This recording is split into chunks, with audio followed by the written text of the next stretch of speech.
Hey yo, what is good YouTube? It's your boy Mason. I'm back for another haircut tutorial. So today we're going to be doing a mid fade and it's a curly top. So right now I'm setting my ball lining with my Andis TL liners, and I'm just setting in right where the C cup begins and right at the bottom of the vertical bar.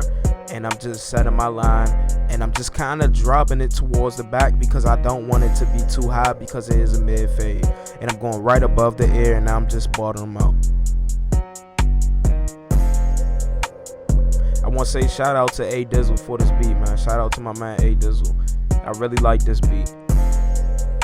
So right now, just to make sure each side is symmetrical, I like to do one side and then set the guideline in the same exact spot on the other side of the head, and then just work my way down to the back and just meet it to make sure that the fade can be as symmetrical as it is. Because always remember, just to keep your guidelines very neat, that will keep your fade very clean. Just by keeping your guidelines neat. Don't have messy guidelines, man. That's not, your fade is gonna look all choppy.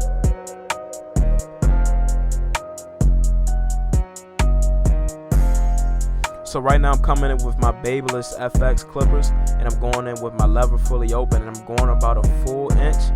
At this, I think it's a full inch perfectly. It may be longer than a full inch, but I'm just trying to make sure I got that guideline in there, because the bottom part of the fade is probably the most important part.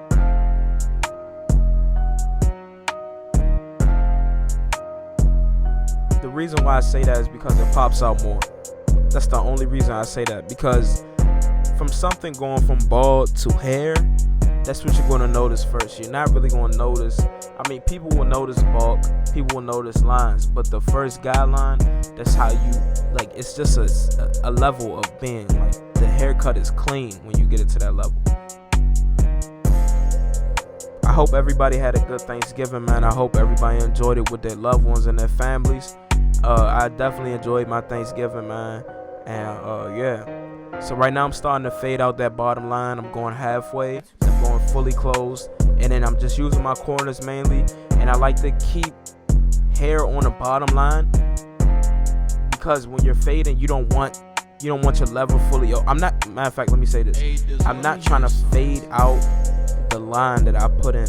I'm trying to fade out the line of demarcation that I put in. I'm not trying to fade out the hair that's there.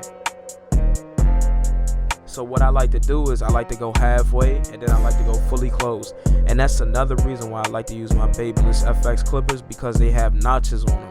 And so when you're using the notches, it's way easier to perform a fade, because you know where you are with your levers.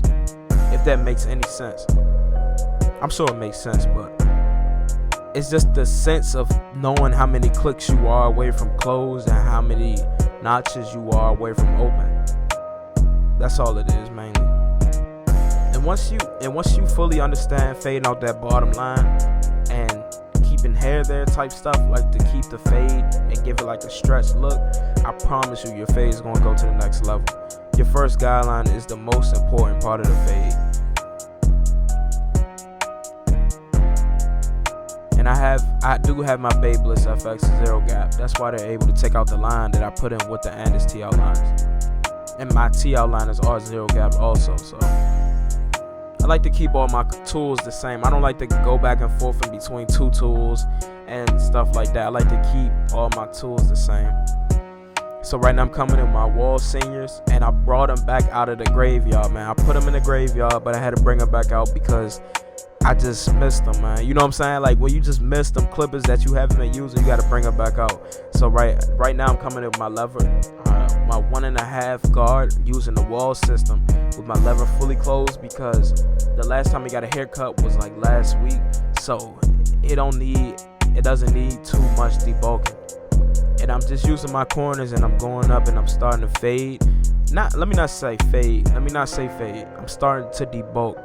And the purpose of debulking is just to create a cleaner, even more area to start fading type stuff.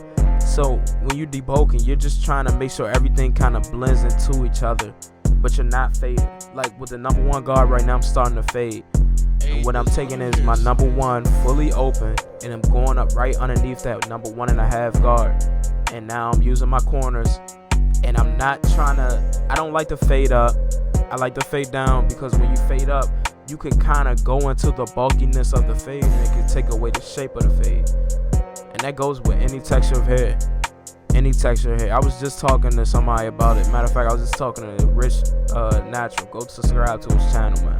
I was just talking to him about it, and I told him, I was like, the reason why I fade down is because you don't take away from the shape. And when you fade up, you can catch yourself taking away from the shape. So after I did that lever fully open with the number one guard, I went in with the same guard, but I just closed the lever all the way.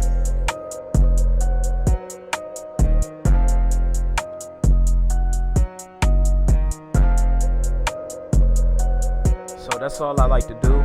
And honestly, I'm gonna keep it honest with you. Some people lead the fade like that. Some people don't use a zero guard, and they just detail off of that. You know what I'm saying? Somebody that does it is game changer. He doesn't like using the zero guard. Like, I think the last guard that he uses in his fading technique is a number one.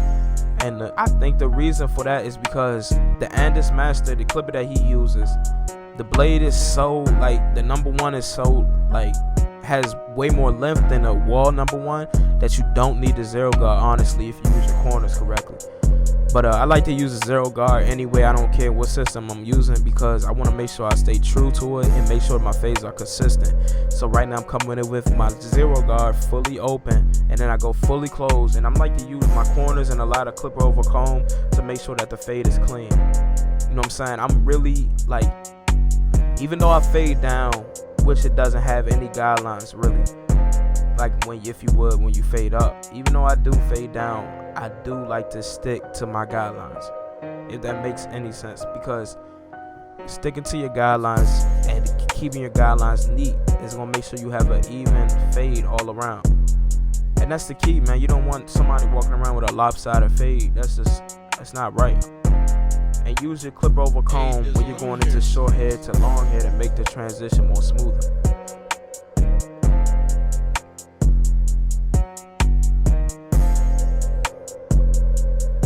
Honestly, I think this haircut took me about, no lie, I think the haircut and the shape up took me about 25 minutes.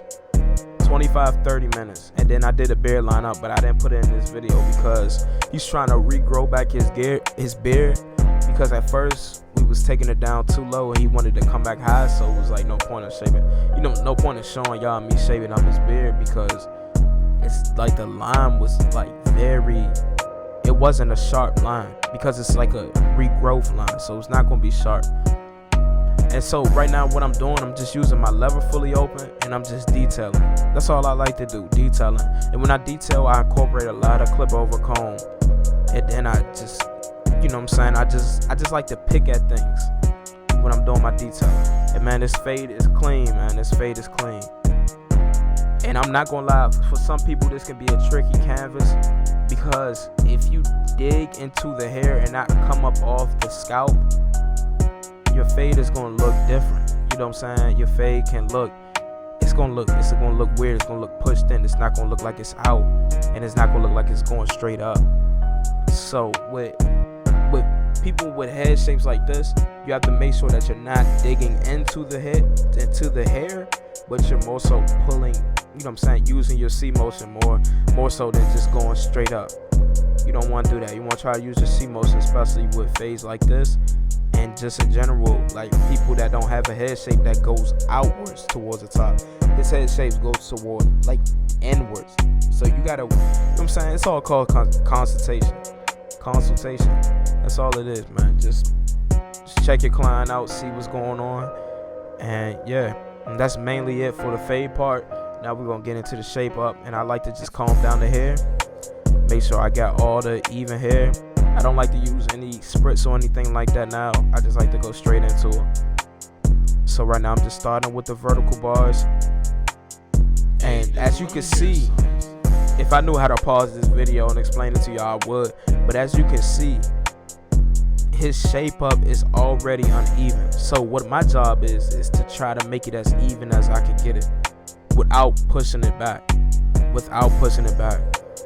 You know what I'm saying? He has I'm not trying to go on him, but this is like just straight up. It's like his head shape is not perfectly round.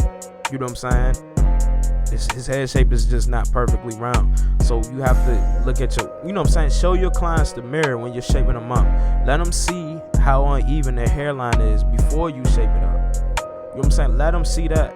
So when you shape it up, they can't be like, man, why my hairline not even? Because whole time the other barber they was going to, they was just pushing it back because they wanted it to be as even as it could get, but it's not. You know what I'm saying? Some people don't have a perfect hairline, and this is a canvas like that.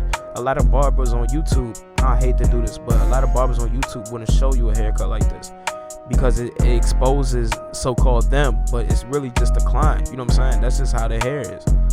And so my job is to try to make it as even as I can without taking it back. And so that's what I just try to do. And that's like you can see the clipper that I'm using. I like to use the Skeleton FX. As you can see, they gave me a very sharp line on the first go. And I'm not gonna lie to you, I don't know if the TL liners could have did that. I would have had to went over I would have had to go over it a lot. And the Skeleton FX, man, they just do that in the first try, and it's unbelievable.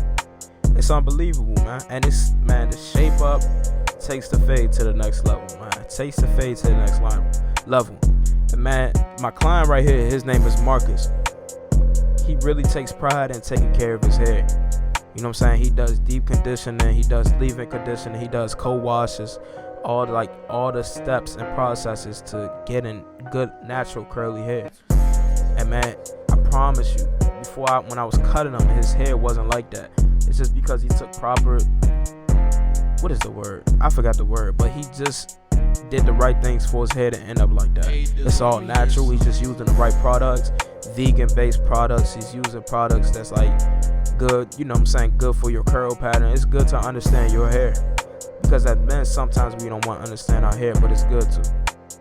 And that's basically what he did to get his hair look like that. And I think it looks nice, you know what I'm saying? It's no curl sponge or nothing, man. It's just straight up. That's just how it is.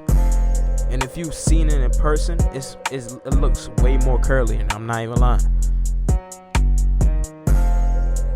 But yeah, so right now I'm just detailing.